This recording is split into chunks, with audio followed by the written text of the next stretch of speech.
digunakan sebagai pengendali banjir Sepaku. Ya, itu juga ada yang belum clear. Ada lagi beberapa simpul seperti itu. Bukan semuanya dikuasai, tetapi ada beberapa. Nah, ini kita ingin selesaikan dulu. Jadi sebelum itu beres, ya kita tidak bisa mengeluarkan sertifikat. Pak, respon mafia tanah di Bali kemarin OTT. OTT Bali. Kenapa? Bali OTT mafia tanah. Oh, saya harus pelajari dulu ya. Saya sampaikan responnya belakangan. Mas Menteri, dalam waktu dekat mungkin ada kunjungan kemana soal pertanahan atau mungkin ke IKN dalam waktu dekat gitu? Sebetulnya kita merencanakan ke Bali, ya ke Bali nanti saya cek. Kita ingin sebetulnya dalam waktu dekat ini mendeklarasikan Bali sebagai provinsi lengkap, sebagai pulau lengkap. Apa itu pulau lengkap? Artinya satu pulau, satu provinsi, semua kabupaten kotanya itu berstatus lengkap. Nah, lengkap dalam arti seluruh bidang tanah yang ada dalam kabupaten kota, termasuk satu provinsi tersebut, sudah terdata dan terpetakan. Nah, mudah-mudahan ini akan semakin mempercepat upaya kita untuk meyakinkan Bali ini semakin punya kepastian hukum atas tanah, baik untuk investasi, kemajuan ekonomi, bisnis, termasuk juga bagi masyarakatnya. Ini penting sekali. Kita juga terus ingin mempercepat proses sertifikasi elektronik.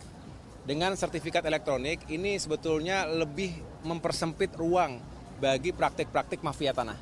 Nah, disinilah yang menjadi tugas kita. Tapi saya senang progresnya juga real, di sana-sini semakin banyak yang sudah punya layanan lengkap secara elektronik, secara digital. Bukan hanya ini tren, tetapi sebuah kebutuhan kita agar pada saatnya transformasi digital itu membawa Kementerian ATR itu semakin responsif, tapi juga semakin akuntabel. Kita mengurangi segala bentuk ya kerugian negara juga, termasuk juga pungli dan lain-lain, karena semuanya langsung pakai sistem.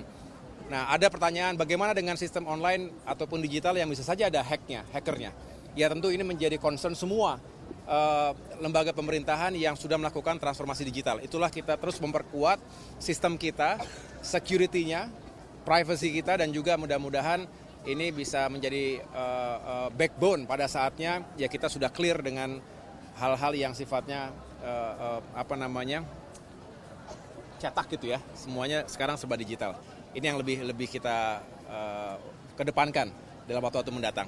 Ini juga yang menjadi harapan dan perhatian dari Bapak Presiden Jokowi. Ya teman-teman, terima kasih ya. Jokowi sempat memuji juga ya Pak ya terkait dengan bagaimana Bapak menangani mafia tanah. Nah, ke depannya mungkin ada rencana-rencana dalam waktu dekat tadi selain di Bali kemana atau Tunggu saja. Kita terus berproses. Kita punya puluhan target operasi. Ya, saya tidak mungkin bongkar satu persatu sebelum ya, karena itu perlu pendadakan juga, perlu surprise juga. Tetapi saya meyakinkan bahwa komitmen kami serius sekali untuk bisa gebuk mafia tanah ini, karena inilah yang diharapkan oleh masyarakat. Masyarakat itu ya yang saya temui seringkali tak berdaya. Jangankan masyarakat kecil yang penghasilannya rendah begitu. Masyarakat yang kita anggap punya penghasilan tinggi, status sosial dan ekonomi juga di atas, tetapi seringkali tidak berdaya, menjadi korban mafia tanah. Ini merusak keadilan, ya apalagi rakyat kecil. Jadi negara memastikan, pemerintah memastikan, Kementerian ATR dan BPN memastikan akan berpihak pada mereka yang diperlakukan tidak adil. Bagi mereka yang melawan hukum, ya kita harus hadapi dengan tegas. Saya menyatakan ini berlaku eksternal dan internal. Mengapa? Karena kita juga tidak boleh keras keluar, di dalamnya ternyata masih banyak masalah yang tidak selesaikan. Kita ingin bersihkan ke dalam, tapi juga keluar kita bertindak dengan tegas. Gitu. Apa? Kegiatan hari ini sasarannya? Sasarannya sehat, kemudian lebih kompak bondingnya. Ini penting, saya selalu meyakini organisasi itu tidak hanya serba terikat dengan secara hubungan profesional saja, tapi juga hubungan personal, emosional, dan terbangun dengan kegiatan-kegiatan semacam ini. Kalau hanya berhadapan dengan tugas-tugas yang memang menjadi tugas dan tanggung jawab kami begitu ya, maka kita sifatnya sangat normatif. Tetapi dengan begini, kita saling mengenal lebih baik chemistry-nya satu sama lain, sehingga pada saatnya kembali bekerja di kantor, kembali melaksanakan tugas, kita lebih lebih kompak lagi, dan biasanya hasilnya lebih produktif lagi. Gitu. Cukup ya? Gimana kondisi di internal demokrasi? Oh belum. Masih dibahas. Makasih ya. Masih PPHGU cukup Mas. Pakai mobil dinas Pak.